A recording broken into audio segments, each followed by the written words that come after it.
अस्सलाम वालेकुम। अस्सलाम वालेकुम जी। जी वालेकुम अस्सलाम। लाले दी जान की है ਤੁਹਾਡਾ ਨਾਮ?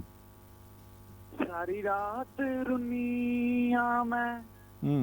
पल सुठ नहीं पाया, सच्ची ਹਾਏ दस वे ढोला कल क्यों नहीं ਇਸੇ ਲਈ ਨਹੀਂ आया। ਮੈਂ ਨਹੀਂ ਆਇਆ ਤੇ ਉਹ सारी ਐਸਾ रात ਗਾਣਾ ਸੁਣਾਇਆ। रुनिया।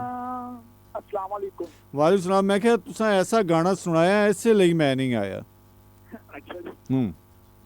सर जी मैं कोट वाले से बात कर रहा हूँ, वकार हुसैन। क्या हाल है सर जी? ਤੁਸੀਂ ਗੱਲ ਕਰੋ ਤੇ ਚੰਗਾ ਰਹੇਗਾ।